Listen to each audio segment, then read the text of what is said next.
الحمد لله الذي أرسل سيدنا محمدا صلى الله عليه وسلم بواضح القرآن وحجة والدليل، وأشهد أن لا إله إلا الله وحده لا شريك له، وأشهد أن محمدا عبده ورسوله.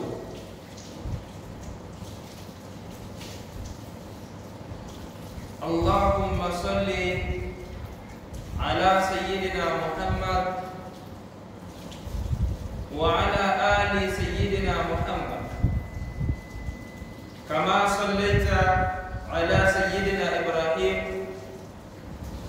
وعلى آل سيدنا إبراهيم، وبارك على سيدنا محمد وعلى آل سيدنا محمد كما باركت على سيدنا إبراهيم وعلى آل سيدنا إبراهيم في العالمين إنك حميد مجيد.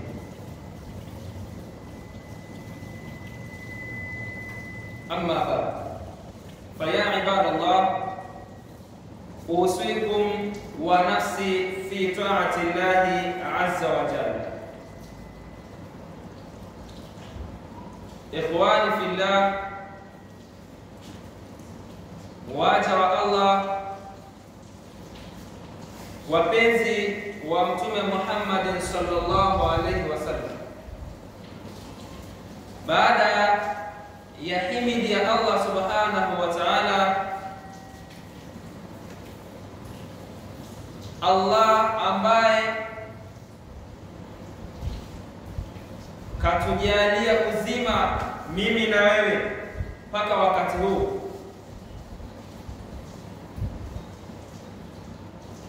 na pia vile vile Allah ambaye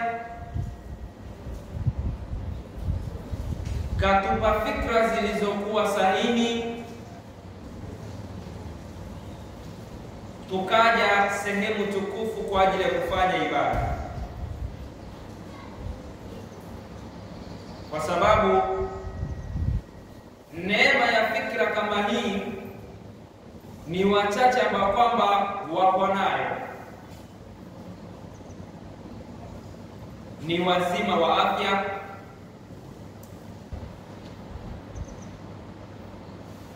wana nafasi, hawana shughuli yoyote. Hata kama wangekuwa na shughuli, lakini kwa sababu ya ibada wangetenga nafasi hiyo kwa ajili ya kuja kufanya ibada ya Allah subhanahu wa ta'ala. Lakini kwa kule kukosa neema ya fikra ambayo kwamba sisi tumeitumia vizuri na kufika sehemu kama hii, pengine wengine kwa ukaidi wao wakashindwa kukumbuka lengo la wao kuumbwa. Vile vile pasina ya kumsahau kipenzi chetu, kumtakia rehema Mtume Muhammad sallallahu alaihi wasallam, mtume ambaye kapigania Uislamu alivyopigania mpaka ukafika wakati huu sisi tunao wa Uislamu. Lau tungepewa sisi kazi hiyo tusingeiweza. Ikhwani fillah, ninakuhusieni pamoja na kuihusia nafsi yangu katika jambo la kumcha Allah subhanahu wa ta'ala, jambo ambalo ni lazima kwa kila mwanadamu alifanye hilo la kumcha Allah subhanahu wa ta'ala, kwa sababu Mwenyezi Mungu mwenyewe analizungumza katika maneno yake matukufu kwa kuzungumzia faida ya kucha Mungu, faida ya kumcha Allah subhanahu wa ta'ala. Anasemaje Mwenyezi Mungu baada ya a'udhu billahi minash shaitanir rajim? Anasema wa yunajji Allahu alladhina taqaw bimafazatihim la yamassuhum su wa la hum yahzanun. Wa yunajji alladhina taqaw, wa yunajji Allahu alladhina taqaw, atawaokoa Mwenyezi Mungu wale ambao kwamba watakaomcha Allah subhanahu wa ta'ala. Kumcha Mwenyezi Mungu ni vipi? Kufanya yale aliyokuamrisha uyafanye na wewe ukayafanya, na kuacha yale aliyoyakataza usiyafanye na wewe ukaacha kuyafanya. Huko ndio kumcha Allah subhanahu wa ta'ala. Wa yunajji Allahu alladhina taqaw, atawaokoa Mwenyezi Mungu wale wenye kumcha Mwenyezi Mungu kwa kufuata yale aliyoamrisha. Bimafazatihi, atawaokoa kwa kule kufaulu kwao. Kumbe kumcha Mwenyezi Mungu ndio kufaulu. Sio hivyo tu, la yamassuhum su, hautowapata wao ubaya wowote wala kupatwa na shida yoyote ukiwa mcha Mungu. Wala hum yahzanun, wala wao hawacha Mungu hawatokuwa na huzuni yoyote katika maisha yao. Ni faida ya kuwa mcha Mungu. Ikhwani fillah, nikuhusieni tena pamoja na kujihusia mimi sambamba na swala hilo la kumcha Allah subhanahu wa ta'ala. Ikhwani fillah,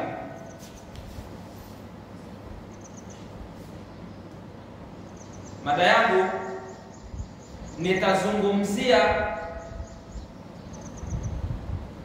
kuzitizama nafsi zetu, ni amali gani zimetanguliza mbele ya Allah subhanahu wa ta'ala kwa ajili ya kesho kiyama, pia vile vile na kujiandaa na umauti. Ikhwani fillah, ni lazima kwetu sisi tutambue tunajiwekea maandalizi gani ili pale tutakapokuwa tumeondoka katika ulimwengu huu tujue kesho kiyama tutakuwa na maisha ya namna gani.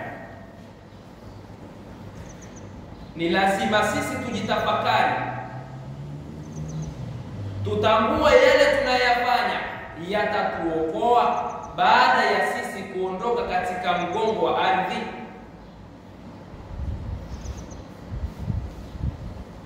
Ile hali tuwe tunatambua Mwenyezi Mungu anasema katika hadithi al-Qudsi ya kwamba kullu yawmin yanqusu min umrika wa anta la tadri ma nakasa minka, kila siku inapunguza katika umri wako na wewe hutambui kinachopungua kwa wewe. Wewe utaona tu mimi bwana naongezeka umri na kuwa mkubwa zaidi, na kuwa mzee sasa hivi, lakini umri wa kuishi duniani unapungua.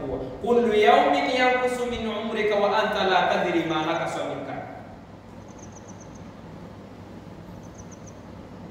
Kila siku zinavyozidi, asilimia ima dakika za kuishi ulimwenguni zinapungua. Usione wewe unazidi kuwa mkubwa, lakini zile dakika na masaa ya kuishi yanazidi kutokomea. Sasa umefanya nini kwa ajili ya wakati huo ukishaondoka?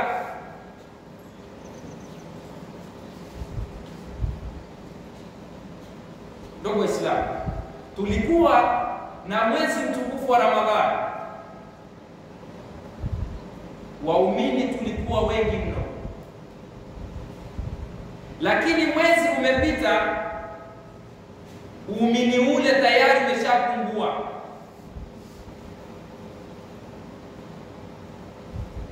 Ndugu Waislamu, tusiwe wacha Mungu kwa muda, bali tuwe wacha Mungu kwenye umri wetu wote na kila wakati. Yale machafu ambayo kwamba yaliachwa mwezi wa Ramadhani, sasa hivi watu wameshayarudisha tayari. Tunakuwa mfano wa mtu ambaye kwamba anashona mkeka, baada ya kumaliza ule mkeka anaanza tena kufumua. Hakuna kazi tunayofanya. Mwenyezi Mungu Subhanahu wa Ta'ala anasema, ya ayyuhalladhina amanu ittaqullaha waltanzur nafsum ma qaddamat lighad. Enyi mliokuwa mnamwamini Mwenyezi Mungu,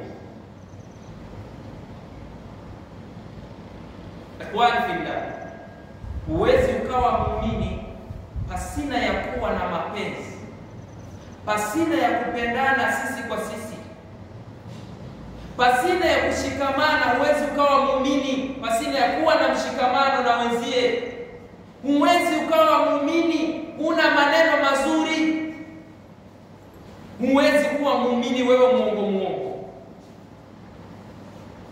Mwenyezi Mungu anazungumza na watu ambao kwamba ni waumini wale haswa wenye sifa ya kuwa na imani iliyokamilika. Ya ayyuhalladhina amanu taqullah, enyi mliokuwa mnamwamini Mwenyezi Mungu, mcheni Mwenyezi Mungu kweli wa kumcha. Waltanzur nafsum ma qaddamat lighad, basi baada ya hayo na itizame nafsi yako ni amali gani iliyotanguliza kwa ajili ya kesho. Baada ya wewe kuondoka, utakuwa na amali gani itakayokusaidia baada ya wewe kufa? Wattaqullah, na mche Mwenyezi Mungu. Inna Allaha khabirun bima ta'malun, hakika Mwenyezi Mungu ni mjuzi zaidi wa yale mnayofanya. Usije ukadhani Mwenyezi Mungu ana sifa ya usahaulifu kama mimi na wewe. Mwenyezi Mungu wa yale tunayofanya yote anayafahamu. Akaendelea kusema, wala takunu kalladhina nasullaha faansahum anfusahum ulaika humul fasiqun. Wala takunu kalladhina nasullaha, wala msiwe kama wale ambao kwamba wamemsahau Mwenyezi Mungu. na wakazisahau nafsi zao wao wenyewe, wakajisahau, wakaacha kufanya amali zile zinazotakiwa zitakazowasaidia mpaka kesho kiyama.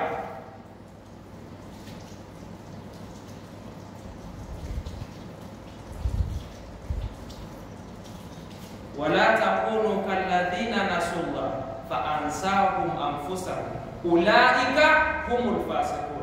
Basi hao wenye kumsahau Mwenyezi Mungu na wenye kujisahau wao wenyewe, basi hao ndio watu wenye kutoka katika toa ya Allah subhanahu wa ta'ala. Ikhwani fillah, kutoka katika toa ya Allah subhanahu wa ta'ala ni kuwa na makasiriko ya Mwenyezi Mungu. Mimi na wewe tunajiweka vipi kuepukana na makasiriko haya?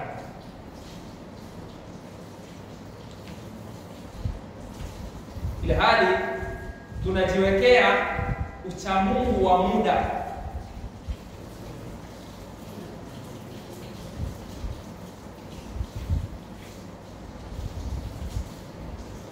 Ndugu Waislamu, maisha ya duniani ni maisha ambayo kwamba ni kidogo mno. Tunaambiwa ni maisha ambayo kwamba yamo kama muda wa adhana na ikama. Haya maisha hapo katikati ni maisha ambayo kwamba yamo kati ya adhana na ikama.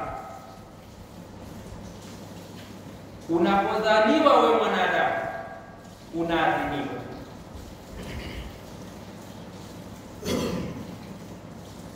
Na unapokufa unaswaliwa, hakuna ikama. Hapo katikati ni maisha mafupi mno.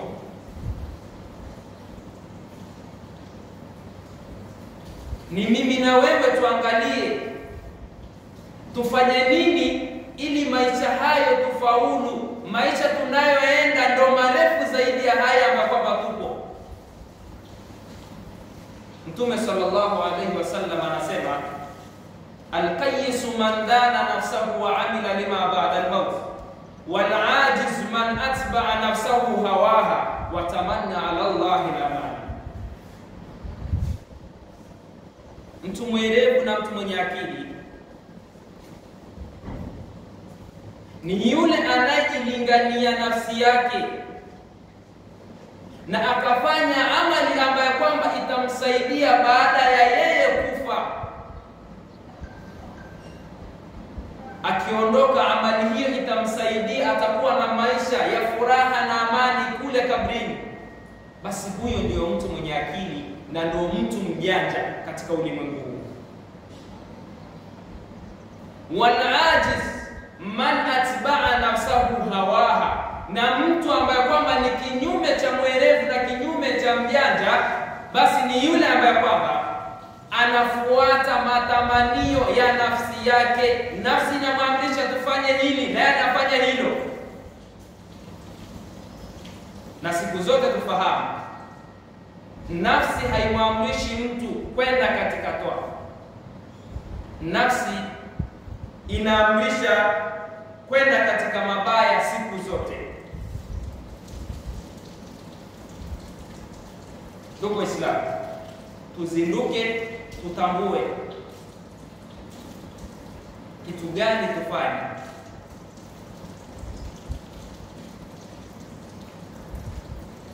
Na tutambue kule tunapoenda kuna nini na kitu gani ambacho kwamba kitakachotuokoa huko tunapoenda. Mtume sallallahu alaihi wasallam anatufundisha kitu kimoja. Anatuambia ya kwamba ihtanib khamsan qabla khamsin. Ewe mwanadamu, yapatie faida mambo matano kabla ya mambo matano hayajakufika. Ukashikamana na hadithi hii, basi maisha yako yatakuwa mazuri hapa duniani, pia vile vile mpaka mbele uenda. Yapatie faida mambo matano kabla ya mambo matano hayajakufika. Hayataka kabla mauti. Jambo la kwanza, upatie faida uhai wako kabla ya umauti haujakufika. leo nazunguka, leo natembea, leo nakula, leo naoga mwenyewe. Lakini sasa ipatie faida nafasi hii ya uhai kabla ya kifo hakija kufikia. Utafika mahali, utaosha wewe, utatembezwa wewe, utakuwa wewe ni mwenye kuhitajia usaidiwe kila kitu, ufanyiwe kila kitu. Basi upatie faida uhai wako kabla ya kifo hakija kufika. Wasihataka kabla sukmika, na uzima wako, afya yako itumie vilivyo sawa sawa kabla ya maradhi hayajakufika. Zipo ibada unapoumwa wewe hutoweza kuzifanya, basi unapokuwa na afya ilivyokuwa sawa sawa, basi sasa hivi fanya ibada hizo. Usije ukasubiri pale unaumwa uko taabani ndo unaanza kusema jamani saidieni mimi nipate udhu ni swali.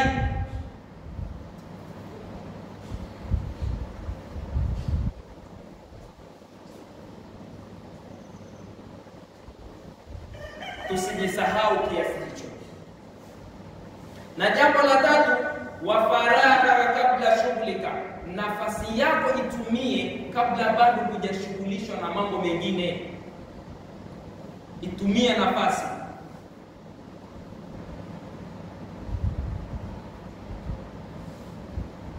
Isije ikafika mahala ukaanza kujilaumu, mimi nilikuwa na muda lakini muda ule sikuutumia. Wakati huo ndo tayari ushapita. Wa shababaka kabla haramika, na jambo la 4, utumie ujana wako kabla ya uzee haujakufika.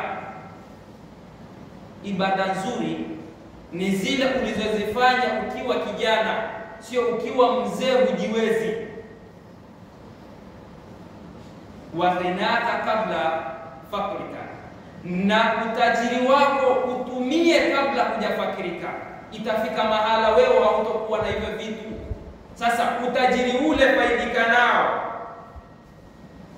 kabla ya maisha ya kubadilika, huo utajiri haujakufikia. Ikhwani fillah, tutambue wamal hayatu dunya illa mata'ul ghurur, hayakuwa maisha ya kidunia isipokuwa ni starehe tu, tena starehe yenye udanganyifu mkubwa mno.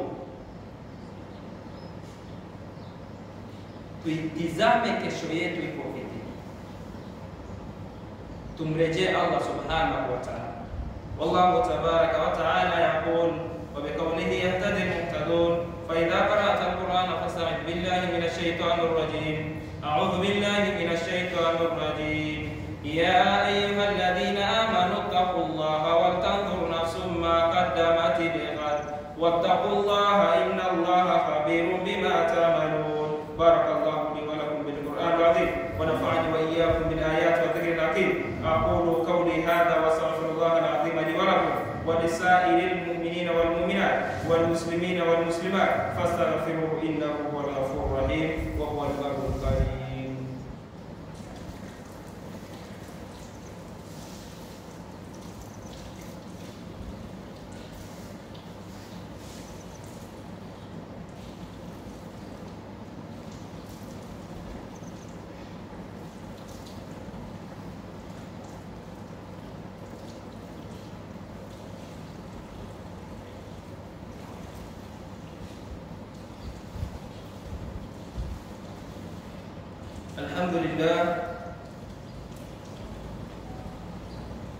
Alhamdulillah alladhi anara al-uqula binuril iman wal islam. Wa ashhadu an la ilaha illa Allah wahdahu la sharika lah wa ashhadu anna Muhammadan abduhu wa rasuluh. Allahumma salli wa sallim ala sayyidina Muhammad wa ala ali Muhammad.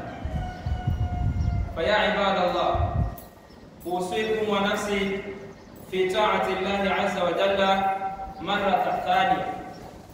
waja wa Allah, baada ya kumshukuru Allah subhanahu wa ta'ala na kumtakia rehema kiongozi wa umma Mtume Muhammad sallallahu alaihi wasallam, ninakuhusieni pamoja na kuihusia nafsi yangu katika swala la kumcha Allah subhanahu wa ta'ala, swala ambalo ni lazima kwa kila mwanadamu afanye hivyo ili maisha yake yawe mazuri hapa na kesho kiyama. Ninakuhusieni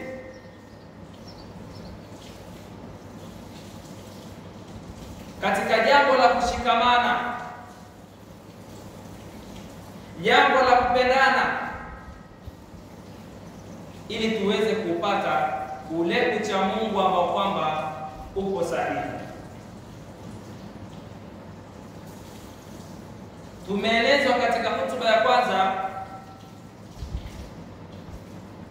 namna ya kuziangalia nafsi zetu, ni amali gani zimetanguliza kwa ajili ya kesho kiyama au kesho baada ya kuondoka katika ulimwengu huu. Tufahamu, msemaji mmoja anasema an-nafsu tabqi ala dunya wa qad alimat anna salamata fiha tarku ma fiha. La dara lilmar'i ba'da al-maut yaskunuha illa allati kana qabla al-maut yabniha, fa in banaha bi khairin taba maskanuha wa in banaha bi sharrin khaba baniha.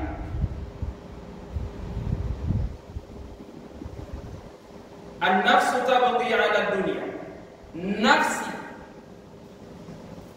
zinaililia dunia, na ile hali hizo nafsi zinafahamu kuokoka na hiyo dunia na kupata radhi za Allah ni kuacha yale ambayo kwamba yamo ndani ya dunia. Sio kwamba hazifahamu, watu wanafahamu,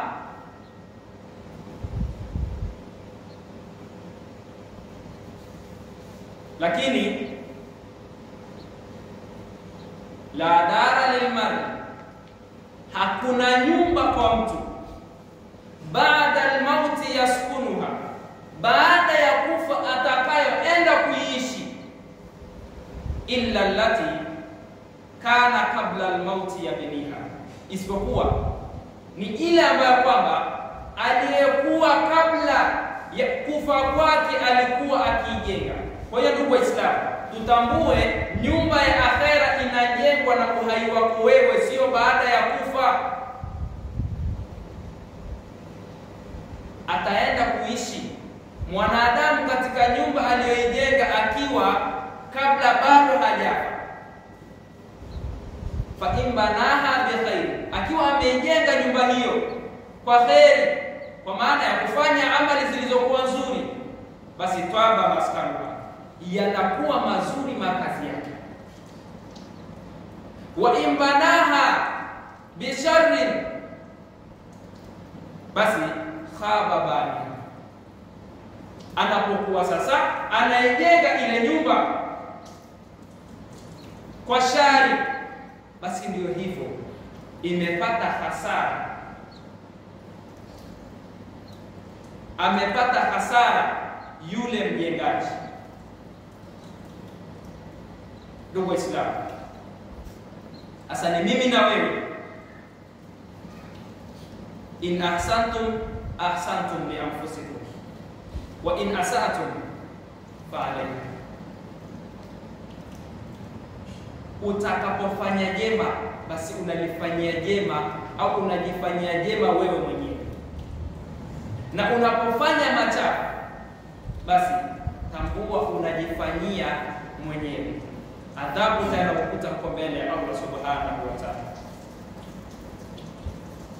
Nilma badalaka antanala min ad-dunya fa innal mauta akhir.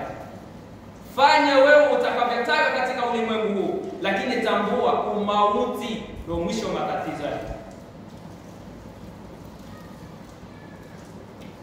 Nilma badalaka antanala min ad-dunya fa innal mauta akhir. nil ayyuha al-insan kullama targhabu fi nailihi min hadhihi dunya min al-mali wal-jahi, fanya lolote unalolipenda ewe mwanadamu katika hii dunia.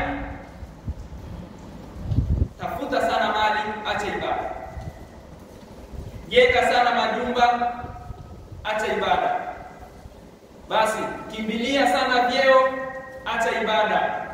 Lakini fa'lam annaka khairu mukhallad, fahamu wewe sio mkaaji milele kwenye hii dunia. Maata malukuka hadhihi al-ashya, pamoja na kuvimiliki vitu vyote utakavyovimiliki katika huu ulimwengu, wewe sio mtu kubaki jumla katika ulimwengu. Tambua ipo siku utaviacha hivyo ulivyoviangaikia, na utaenda katika maisha ambayo kwamba ni marefu zaidi ya haya ambayo kwamba hivi leo.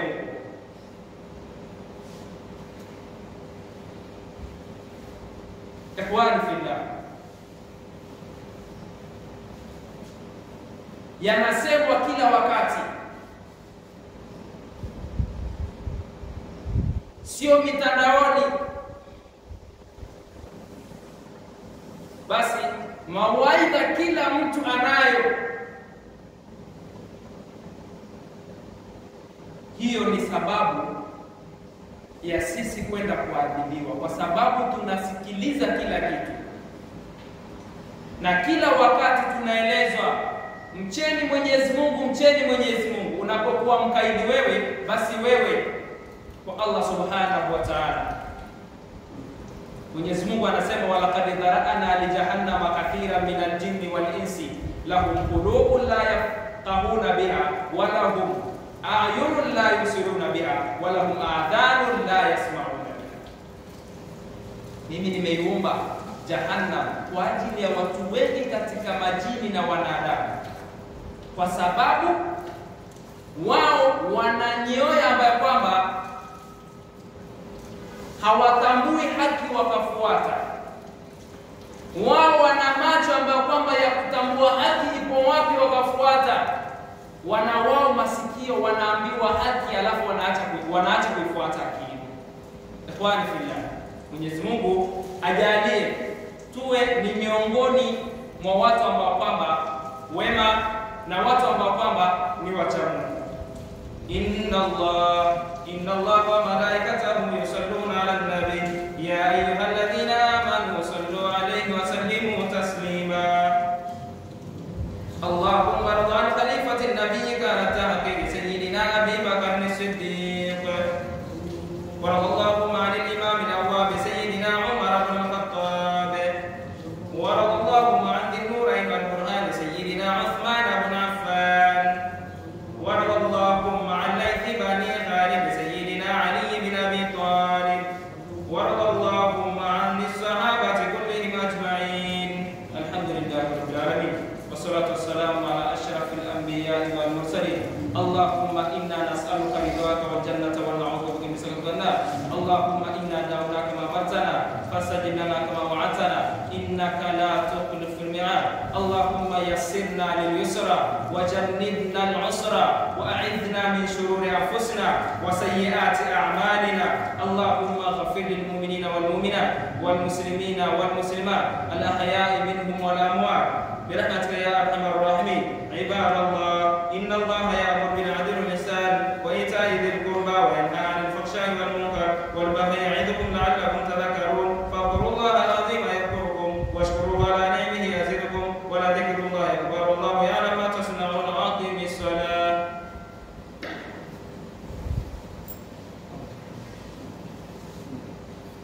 الله أكبر الله أكبر. أشهد أن لا إله إلا الله وأشهد أن محمدا رسول الله. حي على الصلاة حي على الفلاح قد قامت الصلاة قد قامت الصلاة. الله أكبر الله